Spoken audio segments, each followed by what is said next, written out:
Good morning. आवाज येतो का माझा?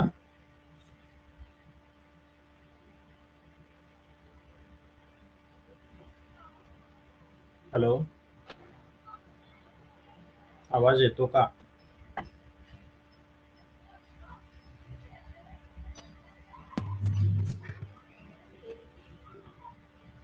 येतोय. ओके. हो sir.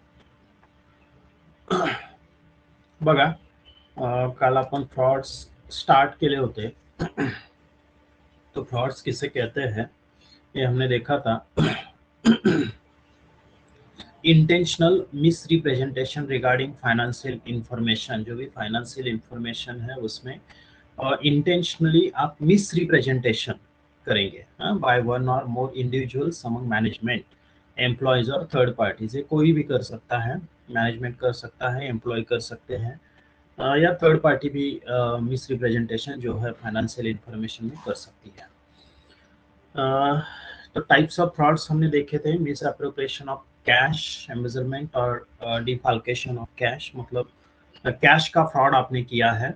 Miss appropriation of goods, goods का फ्रॉड जिसे हम कहेंगे. और fraudulent manipulation of accounts and window dressing. Accounts ही आपने ऐसे दिखाए, प्रॉफिट आपका कम या ज्यादा दिखाने के लिए आपने जानबूझ के अकाउंट्स में मैनिपुलेशन किया है, उसे हम कहते हैं fraudulent manipulation of accounts and window dressing. तो विंडो ड्रेसिंग कंसेप्ट क्या है ये आगे हम देखेंगे. ओके. तो देखिए, miss appropriation of cash, embezzlement और डिफाल्केशन ऑफ कॅश, ज्याला आपण पैशाचा अपहार असं म्हणतो, तो कैसे कर सकते हैं. देखिए, आप क्या एग्जांपल्स हमने यहाँ पे देखे हैं. Non recording of cash sales. आता बघा, सगळ्यात महत्वाचं आहे कि आपको अगर अकाउंट जो है, अकाउंटिंग का नॉलेज अच्छी तरह से है, तो आप जो है ये टॉपिक या इस पूरा ऑडिटिंग जो है ये अच्छी तरह से समझ ले पाएंगे. तो इसके लिए आपका अकाउंट का बेस, क्यों, कारण याच्यामध्ये काय आहे, एंट्रीज जो है, एंट्रीज में ही आप चेंजेस कैसे करते हैं रिकॉर्डिंग में, ये है. तो एंट्री ही आपको पता नहीं है तो डायरेक्टली ऑडिट आप सीखेंगे तो पॉसिबल नहीं है. और ये एक्सपेक्टेड है कि आप एस वाई बी कॉम में आए हुए हैं तो आपका अकाउंट का बेस जो है अकाउंटेंसी का वो अच्छा है. और इसलिए ये सिलेबस जो है, ये टॉपिक पहले टी वाई बी कॉम में था, अब आपको एस वाई बी कॉम में आया हुआ है 2-3 साल से पहले. उसके पहले ये पूरा टॉपिक सब्जेक्ट जो है टी वायला होता, लक्षात घ्या, कारण शेवटचं वर्ष म्हणजे तिथे तुम्ही पूर्ण एक्सपर्ट आहात, बॅचलर डिग्री घेण्यासाठी एलिजिबल आहात. आणि तसंही मग बेस अकाउंटचा तुमचा झालेला असतो, 11वी-12वी एफ वायला झालेला आहे तुमचा. आणि ह्या बेसिसवरतीच हा विषय जो आहे तो आपण इथं बघत आहोत, लक्षात घ्या. असो, बघा, मिस अप्रोप्रिएशन ऑफ कॅश, आपण कशी कॅश जी आहे त्याचा फ्रॉड करू शकतो किंवा अफरातफर ज्याला म्हणतो आपण, तर ती करू शकतो. कैसे करेंगे, देखिए. Non recording of cash sales. आपने कैश सेल्स है वो कैश सेल्स रिकॉर्ड ही नहीं किए अकाउंट्स में, तो कैश अकाउंट्स में नहीं आएगी. जो भी कैश आपकी रहेगी उसका आप क्या करेंगे, पर्सनल यूज के लिए यूज कर सकते हैं.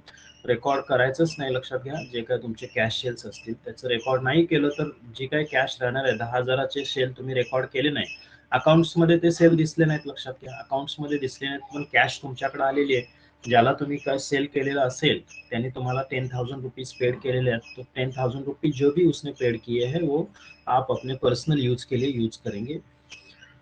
Making false entries in the accounts of customers regarding bad debts, rebates, discounts etcetera.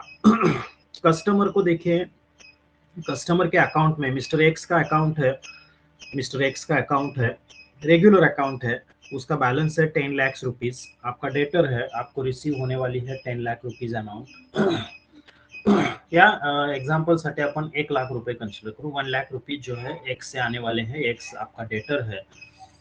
तो उस डेटर के बुक्स में आपने क्या किया, बैड डेट्स रिकॉर्ड किया. एक्चुअल उसने 1 लाख पूरे पेड किए हैं, पूरे 1 लाख उसने पेड किए हैं, लेकिन आपने क्या किया, एज अ अकाउंटेंट आपने रिकॉर्ड किया बैड डेट्स जो है उसने 90,000 रुपीज पेड किए हैं और 10,000 रुपीज पेड नहीं किए हैं, मतलब 10,000 का बैड डेट्स या 10,000 रुपीज का हमने डिस्काउंट उसको दिया है, 1 लाख रुपीस बड़ी अमाउंट है, तो वो रिसीव करने के लिए, आपको मिलने के लिए आपने उसको ऑफर दिया कि 10,000 रुपीज हम आपको डिस्काउंट देते हैं, 90,000 रुपीज आप पेड करो।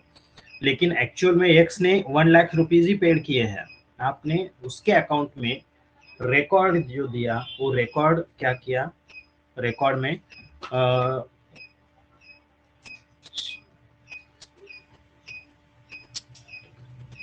रिकॉर्ड में उसके क्या किया आपने, डिस्काउंट जो है रिकॉर्ड किया अकाउंट्स में।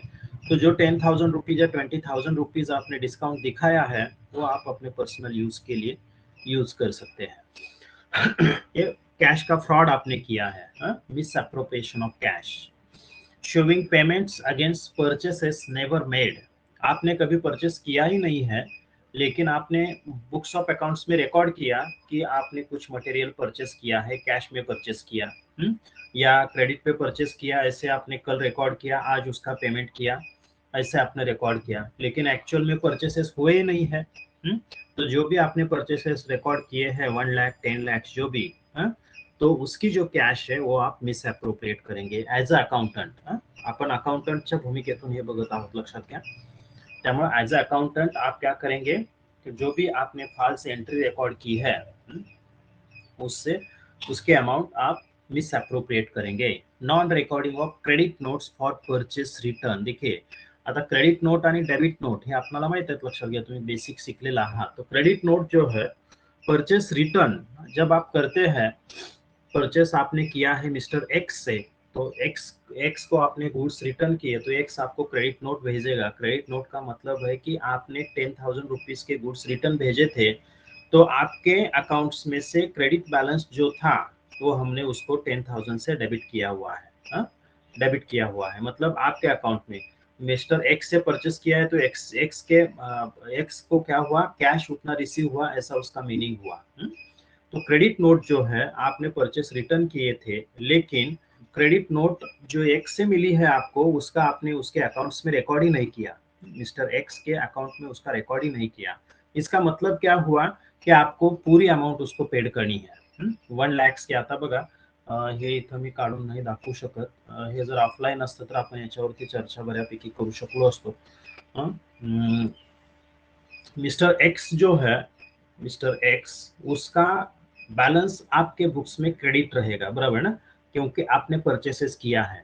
तो मिस्टर एक्स आपका क्रेडिटर है, ज्याला आपण देणं लागतो, लक्षात घ्या। आणि मग आपण ज्यावेळेला परचेस रिटर्न करणार आहोत, तुम्ही 10,000चे गुड्स परचेस केलेले आहेत आणि त्याच्यामधले समजा 2,000चे रिटर्न केलेले आहेत, 2,000 के आपने गुड्स रिटर्न किए, तो 2000 से एक्स का अकाउंट जो है उसका बैलेंस कम होना चाहिए, उसका क्रेडिट बैलेंस कम होना चाहिए, लेकिन आपने क्रेडिट नोट का रिकॉर्डिंग ही नहीं किया, तो उसका जो 10,000 बैलेंस था एज इट इज उसके अकाउंट्स में दिखता है। तो 2-4 दिन 15 दिन के बाद जब उसका आप पेमेंट करेंगे, तो आप 10,000 ही करेंगे रिकॉर्डिंग, लेकिन एक्चुअल में उसको पेमेंट कितना करना है, 8,000 करना है, क्योंकि आपने 2,000 के गुड्स जो है वो रिटर्न किए हैं। 2,000 के गुड्स रिटर्न किए, तो एक्चुअल में उसको 8,000 पेमेंट करना था, लेकिन बुक्स ऑफ अकाउंट्स में एज अ अकाउंटेंट मैंने क्या किया कि क्रेडिट नोट का रिकॉर्डिंग नहीं किया, तो उसका बैलेंस एज इट इज 10,000 दिसतो, आणि मी 15 दिवसांनी त्याची मुदत संपल्यानंतर मी 10,000 रुपीज त्याला पेमेंट केले असं दाखवणार आहे, पण प्रत्यक्षात मिस्टर एक्स ला 8,000 रुपये देणार है, आणि 2,000 रुपीज क्या करूंगा मैं, मिस अप्रोप्रिएट करूंगा एज एन अकाउंटेंट। तो ऐसे भी फ्रॉड हो सकता है। non-recording of cash received against unusual sales, for example sale of furniture, scrap etc। unusual का मतलब क्या है, रेग्युलर सेल नहीं है आपका, कभी कभार आप करेंगे, कभी कभार कधीतरी आपण तो सेल करत असतो, त्याला आपण अनयुज्युअल सेल्स म्हणतो। आणि हा सेल जो आहे, हा सेल आपण केलेला आहे, समजा एखादं फर्निचर तुमचं स्क्रॅप झालेलं आहे, ते स्क्रॅप म्हणून तुम्ही विकलं, किंवा एखादं स्क्रॅप मटेरियल असेल ते तुम्ही सेल केलं, तर त्याचं रेकॉर्डिंगच आपण बुक्स ऑफ अकाउंट्स मध्ये नाही केलं, तर ती जी काय कॅश तुमची 10,000 2,000 5,000 जी काय असेल, ती तुम्ही मिस अप्रोप्रिएट केली। किंवा समजा एक्झाम्पल म्हणून आपण सिंपल एक्झाम्पल घेऊ की स्टेशनरी, आता पेपर अपन डेली डिमांड करत असतो, आपकी फैक्ट्री है और पूरे पेपर्स जितने भी है 10-12 पेपर जो है डेली आते हैं, suppose times of India, Indian express, business standard, economic times, the Hindu, या पुढारी, सकाळ, लोकमत, ये पूरे पेपर आप सब्सक्राइब करते हैं, पूरे पेपर सब्सक्राइब करते हैं तो साल में या 6 मंथ के बाद आप क्या करते हैं, त्याची जी रद्दी असेल ज्याला म्हणतो आपण ती सेल करतो. आता जर एवढे पेपर तुमच्याकडे 10-15 पेपर येत असतील तर त्याची रद्दी सुद्धा भरपूर असणार आहे, लक्षात घ्या. आणि त्याचे जे काही 6 महिन्यांनी तुमचे 2-4 हजार रुपये येणार आहेत त्याचं रेकॉर्डिंगच आपण केलं नाही, त्याचं रेकॉर्डच केलं नाही, कारण ते कोणाच्या लक्षात येणारी गोष्ट आहे का, नाहीये, लक्षात घ्या. बड़ी बड़ी ऑर्गेनाइजेशन जहाँ पे होती है तो ऐसे छोटे छोटे जो स्क्रैप है या ऐसे स्टेशनरी आपने सेल किया, तो ये कुछ बड़ी बात नहीं होती है. बड़ी बात मतलब इम्पॉर्टंट ट्रांजैक्शन है, बड़ा ट्रांजैक्शन नहीं होता है, क्योंकि त्याचा व्याप जो आहे तो व्याप मोठा असतो. आणि छोट्या छोट्या गोष्टीकडे मग एखादं असं ट्रान्झॅक्शन तुम्ही जे आहे त्याचं रेकॉर्डिंगच नाही केलं तर त्याची जी काही कॅश तुम्हाला मिळणार आहे त्याचं आपण म्हणतो तुम्ही फ्रॉड केलेला आहे, मिस अप्रोप्रिएशन ऑफ कैश. क्योंकि जब तक वो अकाउंट्स में नहीं आता तब तक कैश का रेकॉर्डिंग आप नहीं करेंगे. लक्षात घ्या, कारण कॅश मध्ये तुम्ही आलं किती आणि गेलं किती याचं रेकॉर्डिंगच आपण केलं नाही. आपल्याकडे काय आलेलं आहे याचं रेकॉर्डिंग केलं नाही, पण प्रत्यक्षात कॅश तुमच्याकडे जमा झालेली आहे, लक्षात घ्या. तो जो भी आपके पास कैश मिला है उसका आपने रिकॉर्डिंग नहीं किया है, वो तो एक्सेस दिखेगी आपके कैश बॉक्स में. जो भी एक्सेस कैश दिखेगी उसका आपने रिकॉर्ड नहीं किया तो आप उसके पर्सनल यूज के लिए लेंगे cash. Recording payment which never made same है जैसे परचेसेस हमने देखा था, तो परचेसेस भी हो सकता है या पेमेंट कोई जो आपने कभी किया ही नाही है ऐसा उसका रेकॉर्ड किया है उस पेमेंट का, म्हणजे कधी आपण त्याचं पेमेंट केलंच नाही पण आपण अकाउंट्स मध्ये लिहिलं की याचं आपण पेमेंट केलेलं आहे. आणि मग ती कॅश जी काय असेल ते आपण आपल्या पर्सनल यूज साठी मिस अप्रोप्रिएशन ऑफ कैश हम कर सकते हैं. देखिए टीमिंग एंड लॅडिंग इम्पॉर्टंट है.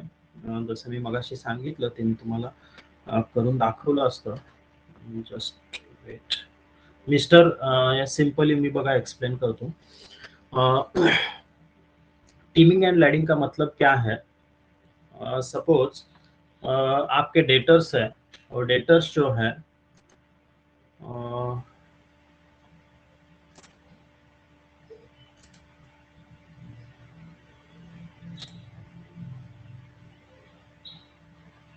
मिस्टर ए जो है उसने आपको कैश पेड की है अप्रैल में.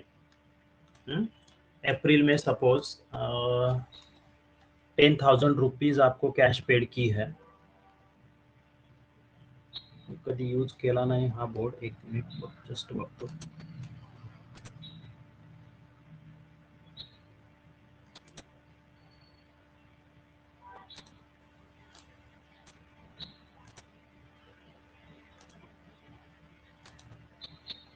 मिस्टर ए जो है इसने आपको अप्रैल में 10,000 रुपीज पेड किए, 10,000 रुपीज. तो मिस्टर ए के अकाउंट्स में आपने उसका रिकॉर्ड ही नहीं किया. ए के अकाउंट में आपने क्या किया, उसका रिकॉर्ड ही नहीं किया. मिस्टर बी जो है, मिस्टर बी उसने आपको मे में 10,000 रुपीज, जस्ट एक्झाम्पल म्हणून बघायचं आहे, असं होऊ शकतं. म्हणजे हे मी जसं सांगितलंय असं एक्झॅक्ट नाही पण बऱ्यापैकी होऊ शकतं. मिस्टर बी जो है उसने आपको क्या किया, मे में 10,000 रुपीज पेड किए. जब बी ने पेड किए मई में, तो आपने मिस्टर ए के अकाउंट में 10,000 रुपीज जो है उसका रेकॉर्डिंग किया. लक्षात येतं का बघा. आपण आपल्याला समझण्यासाठी 10,000 म्हणजे सेम अमाउंट जो है हम अपने अंडरस्टैंडिंग के लिए यहाँ पे यूज कर रहे हैं. तो बी जब मई में पेड करेगा तो आपने क्या किया, मिस्टर ए के अकाउंट में रिकॉर्ड किया. कब, अप्रैल में मिस्टर ए ने 10,000 रुपीज पेड किए थे, लेकिन हमने अप्रैल में उसका रिकॉर्डिंग किया नहीं. मिस्टर बी ने जब मई में 10,000 रुपीज पे किए तो हमने मिस्टर ए के अकाउंट्स में रिकॉर्ड किया कि 10,000 rupees paid by mister A. जब सी पेड करेगा जून में 10,000 रुपीज, 10,000 रुपीज, तो आपने क्या किया, मिस्टर बी के अकाउंट्स में रिकॉर्ड किया. मिस्टर बी ने कैश कब पेड किया था, मई में. लेकिन उसको रिकॉर्ड कब किया, जब सी पेड करता है आपको जून में, तो आपने मिस्टर बी के अकाउंट में रिकॉर्ड किया. जब डी पेड करेगा जुलाई में 10,000 रुपीज, हे आपण मंथ सुद्धा सेम घेतोय, लक्षात घ्या आपल्याला समजण्यासाठी. डी ज्या वेळेला पेड करणार आहे त्यावेळेला आपण सी च्या अकाउंट्स मध्ये रेकॉर्ड केलं, लक्षात घ्या. सी च्या अकाउंट मध्ये 10,000 रुपीज आपण रेकॉर्ड केले. असं आपण लक्षात घ्या, एक्स वाय झेड आपण म्हणू, एक्स ने जब अपन हे मार्च में पेड किए 10,000 रुपीज, तो आप क्या करेंगे, एक्स के अकाउंट में रिकॉर्ड करेंगे या एक्स के अकाउंट में नहीं करेंगे, डिपेंड है, लक्षात घ्या, डिपेंड आहे. जे 10,000 रुपीज तुम्ही एप्रिल मध्ये घेतले होते, सपोज यहाँ पे हम एग्जांपल के लिए अप्रैल 2020 कहेंगे, अप्रैल 2020, और ये आ गया आपका मार्च, म्हणजे ही प्रोसेस कंटिन्यूस चालू आहे, लक्षात घ्या, मार्च 2021.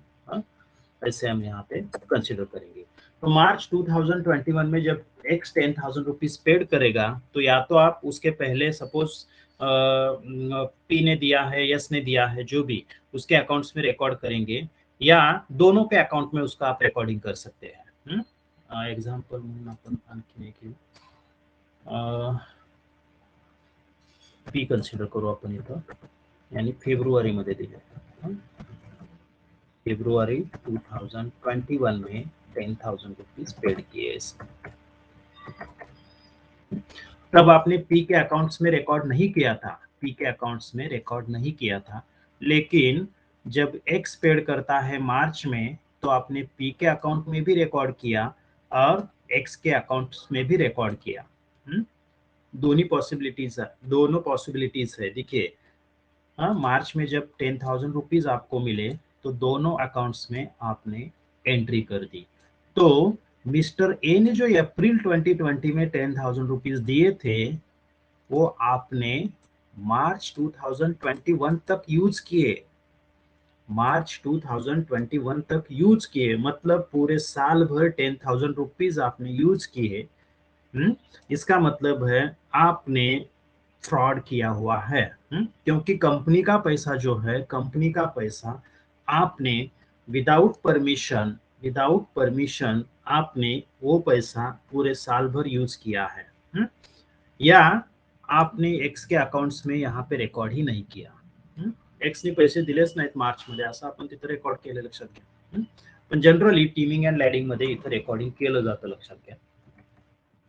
10,000 रुपीज, तो इस दोनों के अकाउंट्स में आप उसका रेकॉर्डिंग करेंगे. तो पूरे साल भर में, हे एक्झाम्पल म्हणून आपण 10,000 घेतले, अमाऊंट जास्त असेल कमी असेल जी काय असेल, लक्षात घ्या, कंपनीच्या अकाउंट्स मधला 1 रुपया सुद्धा तुम्ही यूज करत असाल तरी तो तुमचा फ्रॉड कंसिडर होतो, लक्षात घ्या. तो टीमिंग एंड लैडिंग का मतलब क्या है, एक ने जब पैसा दिया है ईयर के बिगिनिंग में, तो उसके बुक्स में रिकॉर्ड नहीं किया, दूसरे ने जब दिया तो पहले के अकाउंट्स में आपने रिकॉर्ड किया, तीसरे ने जब दिया तब दूसरे के अकाउंट्स में आपने रिकॉर्ड किया, चौथा पर्सन जो आहे त्यांनी दिलं त्यावेळेला आपण तिसऱ्या पर्सनच्या अकाउंट्स मध्ये रेकॉर्ड केलं.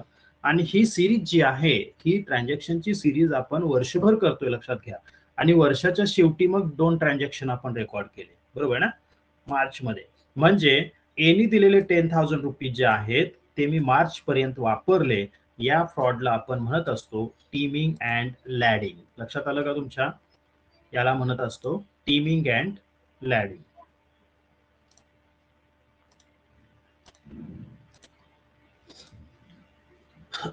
तो देखिए, नेक्स्ट फ्रॉड जो है, showing personal expenses as business expenses. Personal expenses आपके हैं और आपने बिजनेस एक्सपेंसेस उसको कंसिडर किए. फॉर एग्जांपल, आप किसी पर्सनल टूर पे गए हैं, पर्सनल टूरला आपण लंडनला गेलेलो आहोत, अमेरिकेला गेलेलो आहोत, अमेरिका को जाके आए आप 1 मंथ के लिए, और अपनी फैमिली टूर थी, आपने पूरे अपनी वाइफ, अपने बच्चे, उसके साथ आपने वो टूर किया है अमेरिका का, यस, कुठेही तुम्ही जाऊन आला असाल परदेशामध्ये. उसके जो एक्सपेंसेस है, आपने इसको बिजनेस टूर कंसिडर किया. आपने बिजनेस का कोई भी काम वहां पे नहीं किया है, लेकिन आपने बुक्स ऑफ अकाउंट्स में जब ये एक्सपेंसेस थे 10 लाख 50 लाख जो भी, कारण आपल्याला एवढ्या लोकांसोबत जर अमेरिकेला 1 महिना जाऊन यायचं असेल तर लॅक्स मध्ये तुम्हाला एक्सपेंसेस जे आहेत ते करावे लागणार आहेत, लक्षात घ्या. आणि याचं रेकॉर्डिंग जब आप अपने बिजनेस में करेंगे तो उसको आपने क्या किया, नाम दिया बिजनेस टूर पे मैं गया था। मैं बिजनेस टूर पे गया था, ऐसे आपने उसका रिकॉर्डिंग किया। मतलब आप पर्सनल काम के लिए गए थे, आप घूमने के लिए गए थे, एक पर्सनल एक्सपेंसेस है, लेकिन आपने बिझनेस टूर का उसको नाम दिया और वो एक्सपेन्सेस आपने बिझनेस में रेकॉर्ड किए। या सिंपली आपण असं म्हणू शकतो, समजा आपली कंपनी आहे आणि या कंपनीमध्ये आपल्याला माहिती आहे, लक्षात घ्या, स्टेशनरी लागत असते, अलग अलग टाइप की स्टेशनरी आपको लगती है। तो आपकी एक प्रिंटिंग प्रेस है आपकी, मतलब आप जिससे लेते हैं XYZ जो भी प्रिंटिंग प्रेस है, उस प्रिंटिंग प्रेस से आप रेगुलर मटेरियल परचेस करते हैं, जो भी आपको स्टेशनरी लगती है वो। तो सपोज एज अ ओनर मैं मेरी लड़की की या मेरे लड़के की शादी है, तो उसके कार्ड छपवाने के हैं, और कार्ड की एक्सपेंसेस जो है वो है सपोज 2 लाख 3 लाख आने वाले हैं एक्सपेंसेस, क्योंकि अच्छे क्वालिटी के मैं कार्ड जो है वो छपवाऊंगा। और कारण मी बिझनेसमन आहे आणि त्यामुळे बऱ्याच लोकांच्या ओळखी आहेत आणि त्यामुळे मग चांगले कार्ड्स मला छापायचे आहेत आणि त्याच्यासोबत नंबर ऑफ क्वांटिटी जो है वो भी आपको ज़्यादा प्रिंट करनी है। तो ये जो एक्सपेंसेस है ये आपने क्या किया, जिससे आप बिजनेस के लिए स्टेशनरी परचेस करते हैं, जो भी प्रिंटिंग प्रेस है उससे ही आपने कार्ड छपवा लिए और आपने नाम दिया कि stationery expenses for business purpose. Business के लिए आपने स्टेशनरी मंगवाई है, ऐसे उसमें आपने रिकॉर्ड किया।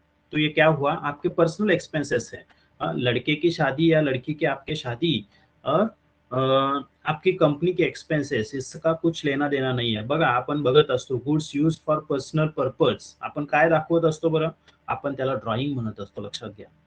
गुड्स आपने पर्सनल यूज के लिए आपके बिजनेस में से गुड्स अगर निकाले तो उसे हम ड्रॉइंग कहते हैं।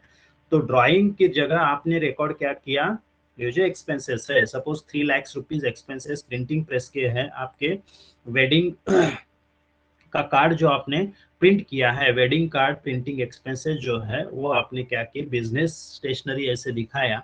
आपको एक्चुअल में दिखाना क्या था, ये ड्राइंग्स दिखाना था, लेकिन आपने उसको बिजनेस का नाम दिया और पर्सनल एक्सपेंसेस बिजनेस में रिकॉर्ड किया। ये भी एक टाइप का फ्रॉड है।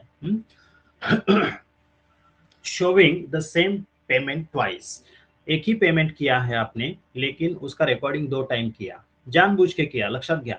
आपण म्हटलेलं आहे सुरुवातीला, इंटेंशनल मिसरिप्रेजेंटेशन करना है आपको। इंटेंशनली मुझे पता है कि मैं ये रिकॉर्ड कर रहा हूं, लेकिन मेरा इंटेंशन अलग है, क्योंकि इतने अमाउंट मुझे चाहिए पर्सनल यूज के लिए आणि त्या बेसिसवरती मी हे रेकॉर्डिंग करत आहे आणि एकाच पेमेंटचं, म्हणजे जे काय पेमेंट आपण केलेलं आहे त्याचं 2 वेळा मी रेकॉर्डिंग केलेलं आहे। समझा, आता अपन एग्जांपल घेतलं कि आपने स्टेशनरी डिमांड की है XYZ प्रिंटिंग प्रेस से, 10 लाख की स्टेशनरी है, तो 10 लाख की स्टेशनरी आपने एक बार क्या किया, उसका पेमेंट किया, लेकिन 2-3 दिन बाद फिर से उसका पेमेंट दिखाया, फक्त दाखवलं, लक्षात घ्या, ऑन रिकॉर्ड आपने उसको दिखाया, लेकिन एक्चुअल में उसको पेमेंट नहीं किया है। वो पेमेंट 10 लाख रुपीज जो है एज एन अकाउंटंट मेरे पास ही है। मग एकच पेमेंट तुम्ही डबल वेळा दाखवू शकताय आणि तसंही तुम्ही त्याची कॅश जी आहे ती मिसअप्रोप्रिएट करू शकताय by recording the names of dummy workers in wage sheet. वहां पे मैंने स्पेसिफाई किया है सत्यम का फ्रॉड, जैसे मैंने रेफरेंस दिया था, मी काल परवा 2-3 वेळा रेफरेंस हा दिलेला आहे, लक्षात घ्या। सत्यमचा फ्रॉड जो आहे, तो एक्चुअल में आपके जो वर्कर्स है वो 40,000 थे, सत्यमचं 40,000 समथिंग त्याचे वर्कर्स होते। एक्चुअल में जब आप सैलरी सीट या वेज सीट देखेंगे तो वेज सीट में 55,000 वर्कर्स का वेजेस आपने पेड किया है। ऑन रिकॉर्ड आपने 55,000 वर्कर्स का रिकॉर्ड जो है पेमेंट का वो किया है, लेकिन एक्चुअल में काम आपके फॅक्टरी में या आपके कंपनी में 40,000 वर्कर ही कर रहे हैं, लक्षात येतं का बघा। 40,000 कामगार आपल्याकडे काम करतायत आणि प्रत्यक्षात मी मात्र किती लोकांचं रेकॉर्ड केलेलं आहे, 50,000 वर्कर्स माझ्याकडे काम करतात। 55,000 म्हणजे वरचे जे 15,000 15,000 वर्कर जे आहेत त्यांची जी काय सॅलरी असेल लॅक्स मध्ये जाणार आहे, लक्षात घ्या, ती सॅलरी माझ्या पर्सनल अकाउंटला मी ट्रान्सफर करून घेणार आहे, लक्षात घ्या। ते बोगस अकाउंट सुद्धा मीच ओपन करणार आहे आणि हे पर्सनल अकाउंटला मी ट्रान्सफर करून घेणार आहे, लक्षात घ्या। त्या व्यक्तीनं, म्हणजे मी तुम्हाला यापूर्वी सांगितलं होतं की बी रामलिंगे राजू जो आहे हा फ्रॉड सापडला नाही, लक्षात घ्या, हा त्यांनी डिक्लेअर केला की मी असा असा फ्रॉड केलेला आहे. आणि हे कधी डिक्लेअर केलं, लक्षात घ्या, ज्या वेळेला त्याला वाटलं की आता परिस्थिती आपल्या हाताबाहेर गेलेली आहे त्यावेळेला त्याने तो डिक्लेअर करून टाकलेला, लक्षात घ्या. आणि त्यामुळं आपण असंही करू शकतो की ऍक्च्युअल तुमच्याकडे कामगार तेवढे नाहीच आहेत, 10 कामगार आहेत पण आपण 12 कामगारांना पगार दिला असं दाखवलेलं आहे. 2 कामगारांचा पगार जो आहे तो अकाउंटंटनी खाल्लेला असेल, ज्याला आपण म्हणतो फ्रॉड केलेला आहे. By destroying the carbon copies और ऑफ द रिसीट्स। अब जैसे हमने देखा कि आपको अमाउंट रिसीव होती है उसकी आपको क्या देनी पड़ती है, रिसीट देनी पड़ती है। हाँ, आपने तो रिसीट दी है तो कार्बन कॉपी आपके पास रहेगी, ओरिजिनल किसको जाएगी, जिसने एक्चुअल में पेमेंट किया है उसको जाएगी। तो आपने क्या किया, उस रिसीट बुक में से 2-3 रिसीट जो है फाड़ के फेक दी। असं होऊ शकतं, लक्षात घ्या. त्याच्या कार्बन कॉपी ज्या आहेत त्या काढून फेकून दिल्या, कारण ज्यावेळेला ऑडिट होणार आहे त्यावेळेला त्या रिसीट वरून ऑडिटर चेक करणार आहे. पण ऑडिट रिसीट बुक मध्ये जर रिसीटच नसेल तर ऑडिटरला ट्रान्झॅक्शन बघायचा संबंध नाही, लक्षात घ्या. आपण ते पुढे बघणार आहोत, कारण प्रत्येक ट्रान्झॅक्शन जे आहे त्याला डॉक्युमेंटरी एव्हिडन्स लागतो, लक्षात घ्या. हर ट्रांजेक्शन आपका डिपेंड है डॉक्यूमेंट्री एविडेंसेस पे, हाँ? और इस डॉक्यूमेंट्री एविडेंसेस जो है उसको हम कहते हैं वाउचर। वाउचर वाउचर यानी क्या है, डॉक्यूमेंट्री एविडेंसेस ऑफ ट्रांजेक्शन्स, जो भी आपने ट्रांजेक्शन रेकॉर्ड किया है उसका डॉक्यूमेंट्री एविडेंसेस. असं कुठलंही ट्रांजेक्शन नाहीये, लक्षात घ्या, ज्याचा डॉक्यूमेंट्री एविडेंस नसतो. आणि इस डॉक्यूमेंट्री एविडेंसेस के बेस पे ही आप अकाउंट्स में रेकॉर्ड करते हैं. परचेस काय केलेलं आहे मी, हे बिल मला सांगणार आहे, लक्षात घ्या. मी कोणाला पेमेंट केलं असेल तर त्याच्याकडून आलेली रिसीट म्हणजे मी त्याच्या पेमेंटचा प्रूफ आहे, लक्षात घ्या. तर हे डॉक्युमेंटरी एव्हिडन्सेस आहेत. आणि हे रिसीट जे आहे, ही रिसीटच जर तुमच्या रिसीट बुक मध्ये नसेल तर मग त्याचं रेकॉर्डिंग होणार आहे का बुक्स ऑफ अकाउंट्स मध्ये, होणार नाहीये. ऑडिटरला समजणार आहे का, नाही समजणार आहे, लक्षात घ्या.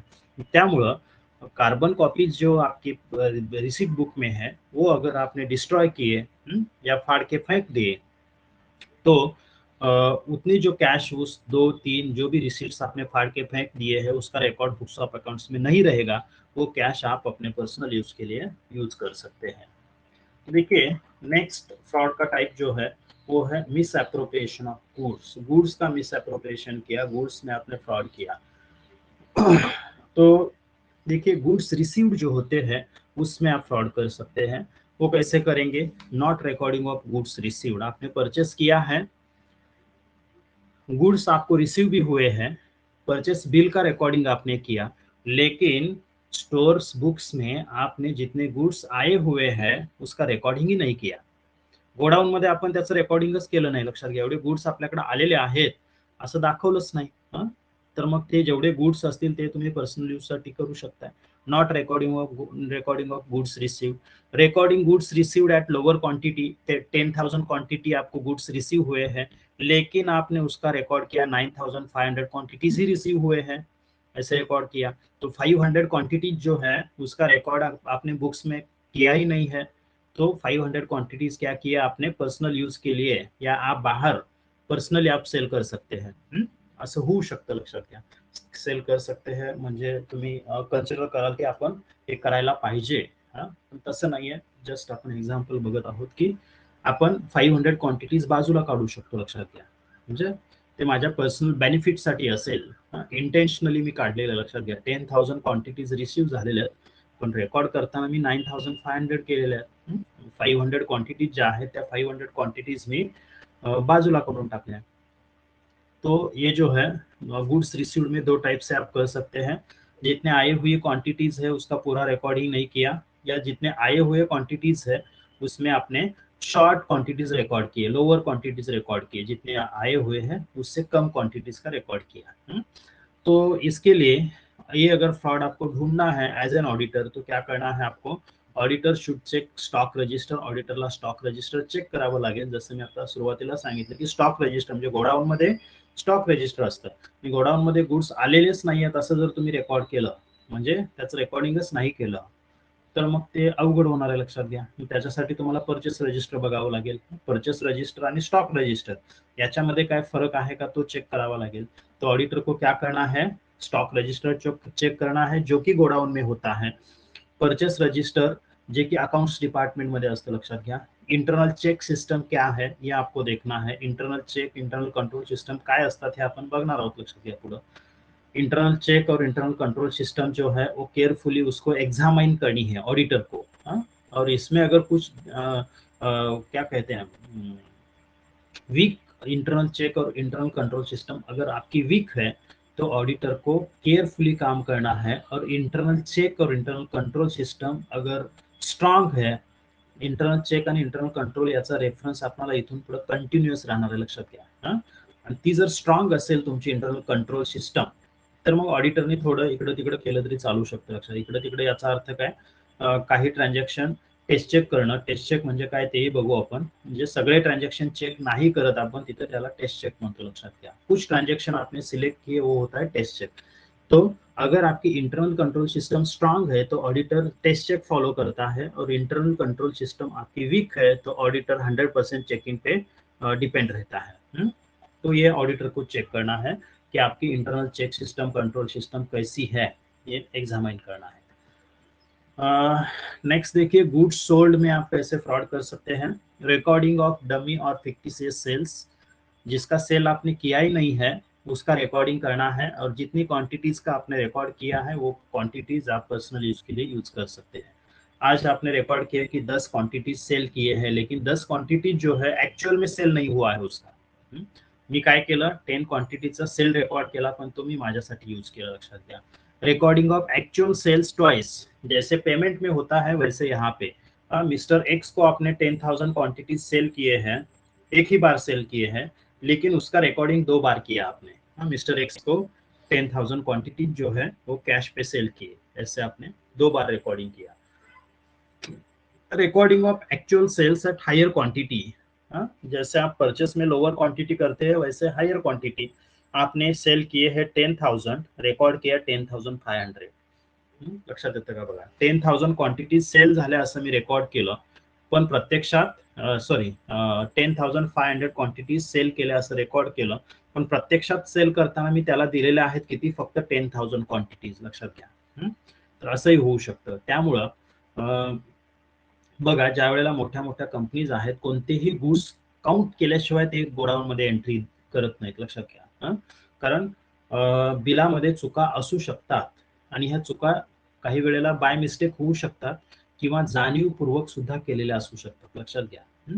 त्यामुळं ऍक्च्युअल सेल जो आहे त्याच्यापेक्षा हायर क्वांटिटीनी सेल केलेला आहे असं दाखवू शकतो. जसं एग्जांपल दिलं मी, ऍक्च्युअल में 10,000 क्वांटिटी सेल किए हैं लेकिन रिकॉर्ड आपने 10,500 का किया, तो 500 क्वांटिटी ज्यादा आपने सेल किया, ऐसे रिकॉर्ड किया, तो वो क्वांटिटीज मैं अपने पर्सनल यूज के लिए रखूंगा.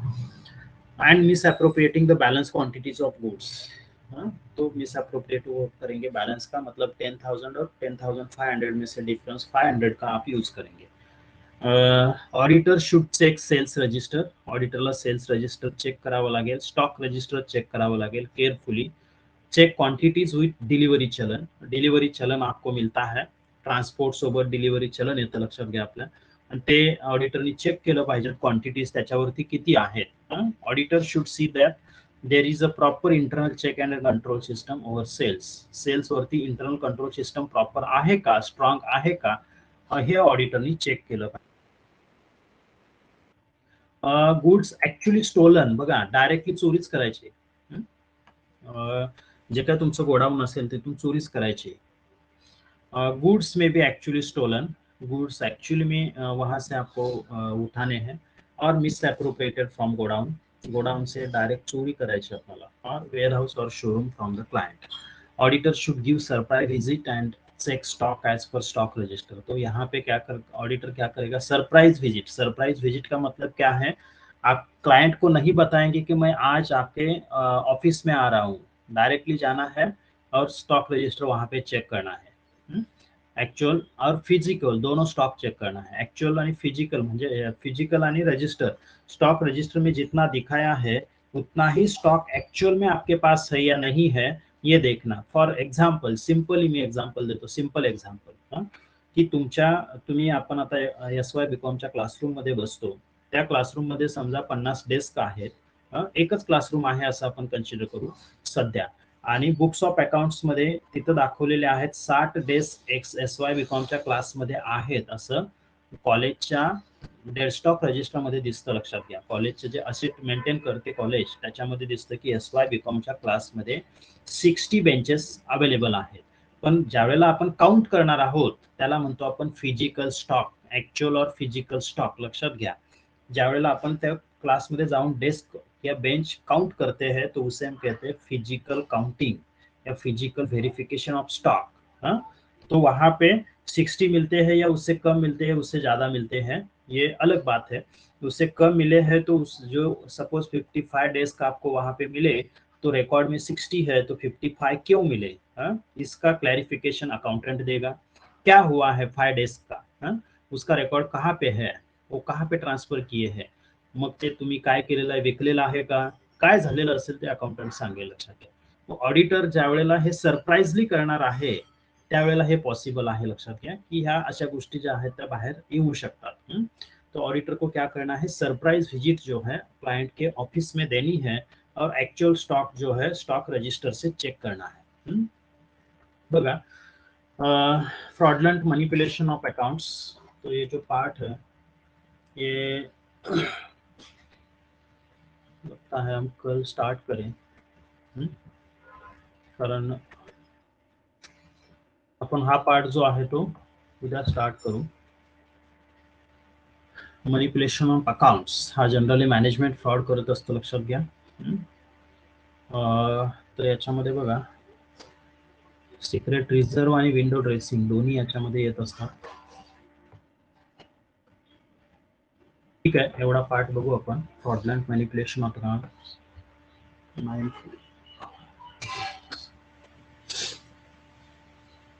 तो देखिए, fraudulent manipulation of accounts, such fraud is caused when a person makes a false entry in the business record, alters, erases, removes or destroys a true entry in the business records. क्या करना है, देखिए यहाँ पे सच fraud कब होता है, जब पर्सन फॉल्स एंट्री आपके बिजनेस रिकॉर्ड में करता है, ओरिजिनल एंट्री को अल्टर करता है या एंट्री को इरेज करता है, रिमूव करता है और डिस्ट्रॉय करता है, तो उसे हम कहते हैं मॅनिप्युलेशन ऑफ अकाउंट्स. लक्षात घ्या, जी तुमची ओरिजिनल एंट्री आहे ती चुकीची रेकॉर्ड करणं, त्याच्यामध्ये बदल करणं, ती काढून टाकणं किंवा ती डिस्ट्रॉय करणं, ट्रू एंट्री ती बिझनेस रेकॉर्ड मधून, हे म्हणजे तुम्ही काय केलेलं आहे, अकाउंट्स मध्ये चेंजेस केलेले आहेत, मॅनिप्युलेशन केलेले आहे असा त्याचा अर्थ होतो. Generally this type of fraud bye, इथं एक राहिलेलं लक्षात, generally this type of fraud done म्हणायला पाहिजे, इथं लिहून घेताना लक्षात घ्या, generally this type of fraud is done by a person holding hi position. Okay,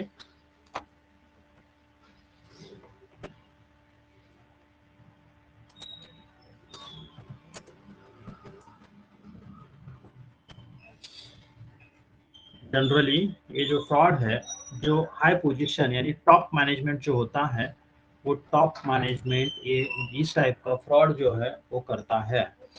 manipulation of accounts कोण करतं, ज्याच्याकडं हायर पोझिशन आहे किंवा टॉप मॅनेजमेंट मध्ये जो आहे ती व्यक्ती अशा टाईपचे फ्रॉड जे आहे ते करत असते. लक्षात घ्या, आणि हे कशासाठी केलं जातं, इट इज डन टू ओव्हरस्टेट और अंडरस्टेट द प्रॉफिट. लक्षात घ्या, मेन एम जो है फ्रॉडलेंट मैनिपुलेशन ऑफ अकाउंट का, मैनिपुलेशन ऑफ अकाउंट आप किस लिए करते हैं, आपका प्रॉफिट कम करने के लिए या आपका प्रॉफिट ज्यादा दिखाने के लिए. त्याचे रिझन्स वेगवेगळे आहेत, ते आपण रिझन्स काय आहेत ते आपण नंतर बघणार आहोत. लक्षात घ्या, नंतर म्हणजे आपका प्रॉफिट ओव्हरस्टेट करना है मतलब विंडो ड्रेसिंग, अंडरस्टेट करना है मतलब सिक्रेट रिझर्व. लक्षात घ्या, तुमचा प्रॉफिट आहे त्यापेक्षा जास्त आपण दाखवतो त्याला म्हणतो आपण विंडो ड्रेसिंग, आणि प्रॉफिट आहे त्याच्यापेक्षा आपण कमी दाखवतो त्याला आपण जनरली म्हणत असतो सिक्रेट रिझर्व. हाँ, तो ओवरस्टेट और अंडरस्टेट करने के लिए प्रॉफिट आपका जो भी है, एक्चुअल प्रॉफिट आपको दिखाना नहीं है. प्रॉफिट या तो ज्यादा दिखाना है या तो कम दिखाना है. ज्यादा कब दिखाएंगे, आपको इन्वेस्टर को अट्रॅक्ट करना है. इन्व्हेस्टर्सना जर आपल्याकडे अट्रॅक्ट करायचं असेल, आपल्या कंपनीमध्ये इन्व्हेस्टमेंट करण्यासाठी त्यांना जर अट्रॅक्ट करायचं असेल तर आपण आपला प्रॉफिट आहे त्याच्यापेक्षा जास्त दाखवतो. कमी कधी दाखवणार आहोत, जनरली टॅक्स बर्डन आपल्याला कमी करायचं असेल तर आपण कमी दाखवणार आहोत. लक्षात घ्या प्रॉफिट. तर प्रॉफिट तुमचा वाढवण्यासाठी किंवा कमी करण्यासाठी आपण अकाउंट्स मध्ये जे चेंजेस करतो त्याला म्हणतो आपण मॅनिप्युलेशन ऑफ अकाउंट्स. ओके, तर आपण नेक्स्ट लेक्चरला विंडो ड्रेसिंग बघू आणि मग सिक्रेट रिझर्व्ह बघू. ओके, काय डिफिकल्टी आहे का इथपर्यंत? कोणाला अडचण आहे का? आज जो पार्ट आपण डिस्कस केला इथपर्यंत काय अडचण आहे का?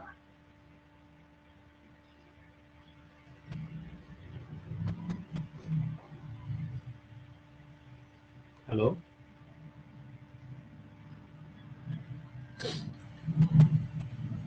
ठीक आहे. नेक्स्ट लेक्चरला आपण विंडो ड्रेसिंग आणि त्याचा पुढचा पार्ट आपण डिस्कस करू.